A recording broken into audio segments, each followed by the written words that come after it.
We've all felt it, that sinking feeling that you don't belong, that any moment now, the world will see through your carefully constructed facade. This is imposter syndrome, the silent battle that tears at the mind, convincing us we are undeserving of our success. But the ancient Stoics knew something we often forget: the power to control our perception, the ability to reshape the internal narrative. To face imposter syndrome is to confront our deepest fears. Through Stoicism, we can learn to tame those fears, reclaim our worth, and navigate life's trials with calm, unshaken resolve. So let's start with our first lesson, which is the obsession with comparison. Imagine sitting in a room full of talented people, scanning their faces, and instantly feeling out of place. You see their confidence, their achievements, and in comparison, you shrink. Imposter syndrome thrives in the shadows of comparison. The Stoics knew this tendency well. "Don't look to others for validation," said Epictetus. The mind becomes its own enemy when it constantly measures itself against others. You are not in competition with anyone except yourself. When you focus on what others have, or what they seem to be, you forget the power of your own journey. Stoicism teaches us to detach from external comparisons and focus inward. What matters is your progress, not someone else's. Your strengths are unique, your path different. Recognize this, and you'll begin to free yourself from the chains of comparison. To conquer imposter syndrome, you must stop competing in an imaginary race, a race only you believe exists. Second, perfection is the enemy of progress. You strive to perfect every detail, terrified that even the smallest mistake will expose you as a fraud. But perfectionism is a trap, and the Stoics warned us against it. Seneca said, "We suffer more often in imagination than in reality." The pursuit of perfection often masks our fear of inadequacy. The Stoic way isn't about being flawless, it's about continuous improvement. Mistakes are not the proof of fraudulence, but the path to growth. You are a work in progress, and that's not something to hide. It's something to embrace. By holding on to an impossible standard, you delay your progress and amplify your imposter syndrome. Instead, learn to release the need for perfection and focus on the beauty of gradual improvement. Perfection is an illusion, but progress is tangible. You're not here to impress, you're here to grow. And growth, by its very nature, demands imperfection. Third, own your narrative. The story we tell ourselves is the most powerful force shaping our reality. "I don't deserve this, it's just luck, I'm a fraud." These thoughts define your identity if you allow them to. The Stoics taught that we have control over our perceptions, and thus, we have control over the stories we tell. Marcus Aurelius reminded us that our life is what our thoughts make it. If imposter syndrome is fueled by a negative narrative, the antidote lies in rewriting that story. Take ownership of your achievements. They didn't happen by accident. Reflect on the struggles you overcame, the skills you developed, the work you put in. These are not flukes. They are part of your personal journey. Imposter syndrome loses its grip when you reclaim your narrative and stop letting fear be the author. You are not the bystander in your life. You are the protagonist. Start acting like it. Fourth, practice Stoic gratitude. Imposter syndrome often comes from focusing too much on what you haven't done or what you lack.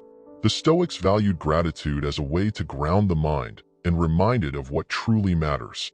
"He is a wise man who does not grieve for the things which he has not, but rejoices for those which he has," said Epictetus. When you're caught in a spiral of self-doubt, take a moment to reflect on the things you've already accomplished, no matter how small. What skills have you developed? What obstacles have you overcome? Gratitude shifts your perspective from scarcity to abundance. It helps you see that your journey has value, even if it isn't yet complete. The more you focus on what you have, the less power imposter syndrome has over you. By practicing gratitude, you replace fear with appreciation, realizing that you are more capable and deserving than you give yourself credit for. Fifth, find strength in failure. Failure often feels like the final proof that you're not good enough. But Stoicism teaches that failure is not the end. It's a tool. The impediment to action advances action, Marcus Aurelius wrote. Each failure sharpens you, refines you, teaches you what success cannot. Imposter syndrome thrives when you believe that failure defines you. But the Stoics knew better. They saw failure as a crucial element of growth. The next time you fail, instead of letting it confirm your worst fears, ask yourself, what have I learned? How will this experience make me stronger? In every setback, there's a lesson waiting to be uncovered. Those who succeed are not the ones who avoid failure, but the ones who learn from it. Each failure becomes a stepping stone, leading you closer to your goal. Let failure be your teacher, not your judge. And in doing so, imposter syndrome loses its most potent weapon. Sixth, external success doesn't define internal worth. Imposter syndrome often hinges on the belief that external success, titles, awards, recognition, defines our value. But the Stoics knew that external achievements are fleeting and uncontrollable. Wealth consists not in having great possessions, but in having few wants, Epictetus taught. External success is nice, but it's not what makes you worthy. Your internal character, your actions, your principles, these are the true measures of worth. Stoicism urges us to build our sense of self on things we control: integrity, effort, perseverance. When you chase external validation, you hand over your power to forces you cannot control. Success becomes a moving target, and imposter syndrome thrives in that instability. The more you ground your sense of worth in who you are, rather than what you achieve, the more resilient you become. Success is temporary, but character is lasting. Build your self-worth on the foundation of what you can control, your actions and your choices. Seventh, contemplate mortality. Imposter syndrome often stems from the fear that you're running out of time, that you haven't achieved enough. The Stoics had a powerful tool for this: the contemplation of mortality. Memento mori, remember you will die. It may sound dark, but for the Stoics, it was liberating. Marcus Aurelius constantly reminded himself that life is fleeting, and because of this, we must focus on what truly matters. Contemplating death reminds us that time is too short to be spent on self-doubt. You have limited moments to make your impact. Will you spend them fearing exposure or living authentically?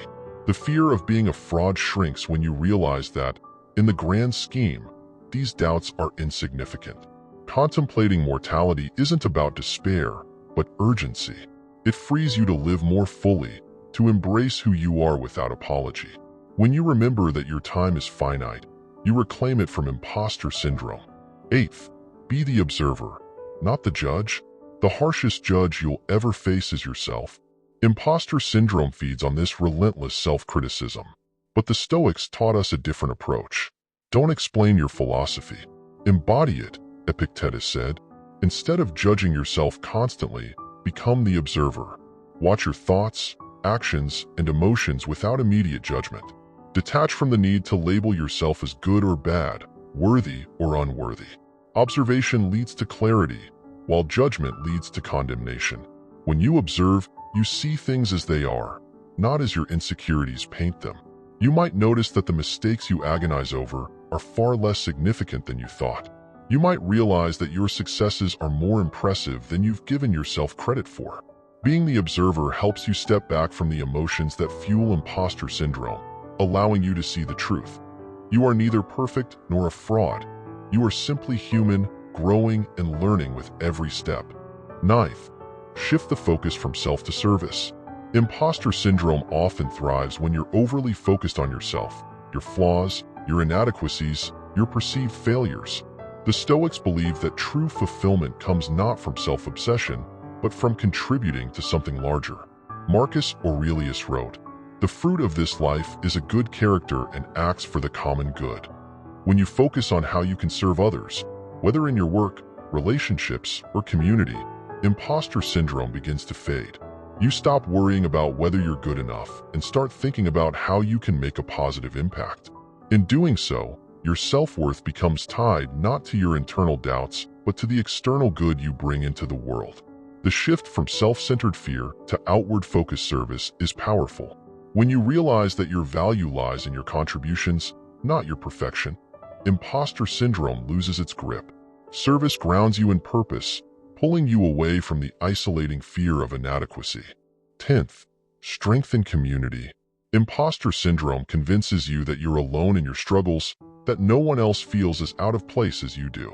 But the Stoics understood that strength comes from community. Seneca said, "Associate with people who are likely to improve you." The more you isolate yourself, the stronger imposter syndrome becomes. But when you open up to trusted individuals, friends, mentors, colleagues, you'll quickly find that your doubts are not unique. Everyone, at some point, questions their abilities. Sharing your struggles with others doesn't make you weak. It makes you stronger. Vulnerability creates connection, and in those connections, you'll find validation and encouragement. Surround yourself with people who uplift and challenge you. Let them remind you of your worth when you forget. Imposter syndrome cannot survive in the light of shared experience. When you realize you're not alone, you gain the strength to keep moving forward, doubts and all. 11th, mastery over outcome. The fear of failing, of being exposed, often centers on the idea that the outcome defines your worth.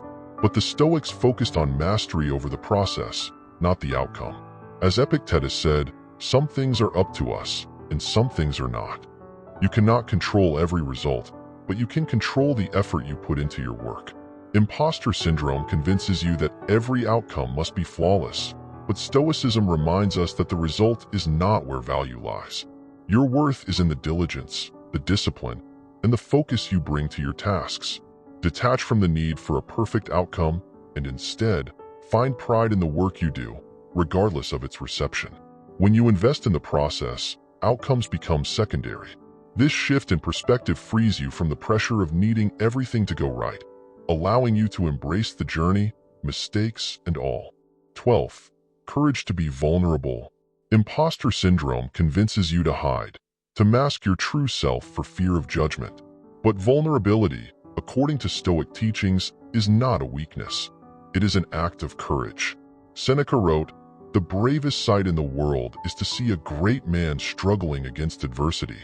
Vulnerability allows you to face your doubts openly, rather than letting them fester in the dark. It's the willingness to say, "I don't know," or "I'm learning," without shame. In embracing vulnerability, you disarm imposter syndrome. Instead of fearing exposure, you confront it head-on. You show the world that you're not pretending to be perfect, you're striving to improve. This authenticity is what earns respect and admiration, not the illusion of flawlessness. When you dare to be vulnerable, you reclaim your power from imposter syndrome. The strength to be seen as you are, imperfect and evolving, is the truest form of courage. Imposter syndrome is not a sign of weakness. It's a call to rise, to confront your inner battles with resilience and strength. The Stoics showed us that doubts don't define us. Our actions do. You now hold the tools to silence the voice telling you that you're not enough. The journey doesn't end here. Every challenge is another chance to grow, to strengthen your character, and to forge your own path. Stay connected, stay resilient, and remember, the next step is always within your control. If you found value in this video, hit the like button, subscribe to our channel, and dive into our next video for even more insights. There's so much more to uncover.